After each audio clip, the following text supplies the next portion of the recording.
اور عارف حمید بھٹی صاحب جو ہیں وہ دباؤ اور پریشر کے باوجود اسی کو حق سمجھ رہے ہیں جس کو وہ 3.5 سال سمجھتے رہے. لہٰذا عارف حمید بھٹی کو بھی ہمارا سلام ہے چونکہ وہ اپنے موقف پہ ڈٹے ہوئے ہیں. کیونکہ بات سے پھر جانا، جس طرح ہمارے سیاستدان جو ہیں وہ دیکھتے ہیں کہ فلاں پارٹی پہ بہار آ رہی ہے تو وہ پچھلی پارٹی کو کہتے ہیں کہ جناب آپ کا تو رویہ ہی ہمارے ساتھ ٹھیک نہیں ہے، لہٰذا ہم دوسری طرف جا رہے ہیں. لیکن ان دوستوں نے اپنی جگہ پہ ڈٹ کے جو مقام حاصل کیا ہے وہ سلوٹ کے قابل ہے. اور ناظرین اس کے علاوہ ملیحہ ہاشمی وہ نیو ٹی وی میں تھی، ان پہ بھی بڑا دباؤ ہے. وہ نوکری تو کھو بیٹھی، شکر ہے کہ ہوش نہیں کھو بیٹھی، اور اب بھی اپنے موقع پہ ڈٹی ہوئی ہیں. نوکری ان کو پھر مل جائے گی اللہ تعالیٰ، چونکہ رازق اللہ تعالیٰ کی ذات ہے. ملیحہ ہاشمی بھی دباؤ کا شکار ہے. پھر ایاز میر کی تو کیا ہی بات ہے. ایاز میر صاحب جو ہیں وہ جب سیاستدان تھے مسلم لیگ نون کے ٹکٹ پہ ایم این اے منتخب ہوئے تو مسلم لیگ نون کی قیادت ان سے صرف اس وجہ سے نالا رہتی تھی کہ وہ مسلم لیگ نون کی قیادت پہ میٹنگز کے اندر تنقید کیا کرتے تھے. اور اب بھی انہوں نے جب وہ تجزیہ نگاری کی طرف آئے ہیں تو 50 سال سے ثابت کرنے والے جو ہمارے صحافی ہیں، سینئر صحافی جن کے ساتھ لکھا جاتا ہے، ان کے تجزیے کو پیچھے چھوڑ دیا اور بتایا کہ صحافت کیا ہے، یہ کتنا مقدس پیشہ ہے اور کس طریقے سے صحافت کی جاتی ہے. تو ناظرین میں تو یقین مانے پہلے بھی میں ان کا مداح تھا، لیکن جس دن سے انہوں نے عمران خان کو سامنے بٹھا کے عمران خان پہ تنقید کیا میں مزید ان کا مداح ہو گیا.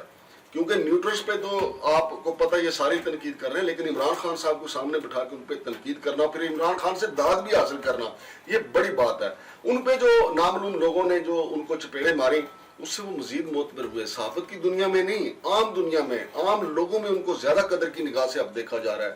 ناظرین یہ جو نامعلوم لوگ ہیں مکے اور چپیڑے مار کے غائب ہو جاتے ہیں، یقین مانیں یہ وہ موریں ہوتی ہیں جو انسان کو پہلے سے زیادہ معتبر کر دیتی ہے، پہلے سے زیادہ معزز کر دیتی ہے. ان میں سے ایک ایاز میر صاحب ہیں جو پہلے سے زیادہ معزز ہو کے ابھرے ہیں.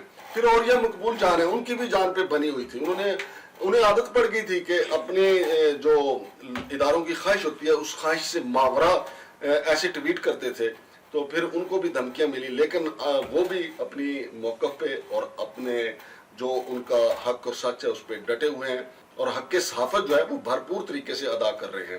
تو ناظرین یہ وہ 3 ماہ تھے جس میں صحافیوں کے ساتھ جو کچھ ہوا اور ہو بھی رہا ہے اور آگے ہوگا بھی.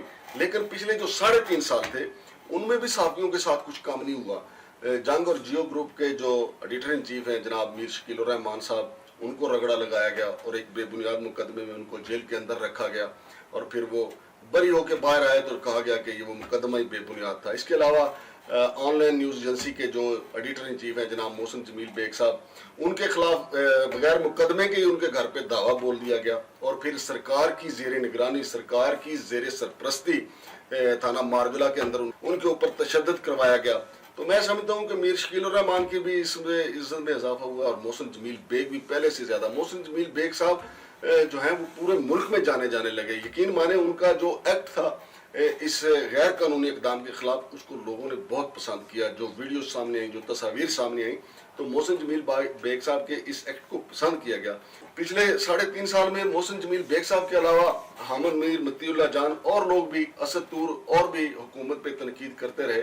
لیکن حامد میر اینڈ کمپنی کا مسئلہ یہ ہے کہ ان کے خلاف مقدمات اس لیے درج نہیں ہوتے کہ ان کی ڈوریاں امریکہ سے ہلتی ہیں جہاں سے رجیم چینج کا معاملہ ہوتا ہے. ناظرین میں بار بار کہتا ہوں کہ مجھے 30 سال ہو گئے اسلام آباد میں، یہ حامد میری ٹولہ جو ہے ان کو تو میں ذاتی طور پہ جانتا ہوں. اسامہ بن لادن کا جو انٹرویو ہوا تھا، پھر اس کے علاوہ اور بھی کئی ایسے وارداتیں ہیں جو موصوف سے جڑی ہوئی ہیں. کیونکہ اسامہ بن لادن کا ایک جعلی انٹرویو تھا جس کے بعد بمباری ہوئی افغانستان پر اور معصوم لوگ مارے گئے، تو وہاں سے تو ایٹم بم کوئی نہیں نکلا تھا، لیکن موصوف نے ڈالروں کی جو ہے وہ بڑی لمبی دہاڑیاں لگائیں.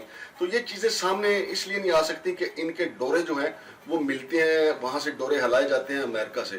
اب دیکھیں پچھلے دور حکومت میں غریدہ فروقی اور آسمہ شیرازی جو ہیں وہ بھی تنقید کرتی رہیں، لیکن مقدمہ کہیں درج نہیں ہوا کیونکہ ان کے جو ہیں آقا جو ہیں وہ کہیں اور ہیں اور ان کے آرٹیکل جو ہیں وہ وہیں چھپتے ہیں جہاں سے رجیم چینج کا مراسلہ آیا تھا.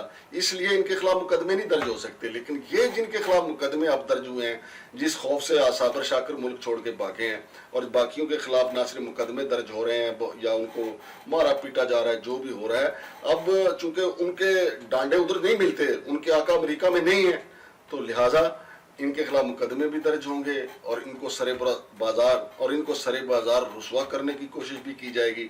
اور فرق صرف یہ ہے کہ یہ جن کا میں نے ذکر کیا جو تشدد کا شکار ہیں یہ اباؤٹ ٹرن کے قائل نہیں ہوئے۔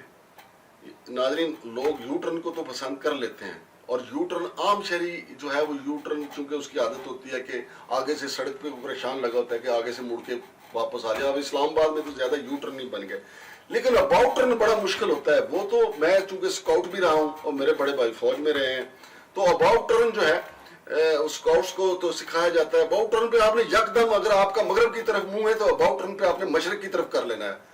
تو صحافیوں کے ساتھ یہ بڑا مسئلہ ہوتا ہے کہ ان کو کہا جائے اباؤٹ ٹرن، اور یہ جو اے آر وائی والے جو ہیں ان کو کہا گیا اباؤٹ ٹرن، انہوں نے کہا جی ہماری تو پریکٹس ہی نہیں ہے اباؤٹ ٹرن کی، ہم کر ہی نہیں سکتے، ایک پاؤں پہ گھومنا ہوتا ہے کہ مغرب سے مشرق کی طرف منہ کرنا ہوتا ہے، تو وہ نہیں کر سکے تو ان کے ساتھ ڈنڈے والا برتاؤ کیا جا رہا ہے، مقدمے والا برتاؤ کیا جا رہا ہے، پھر دھمکیوں والا برتاؤ کیا جا رہا ہے۔ اللہ پاک ان کی حفاظت کرے گا۔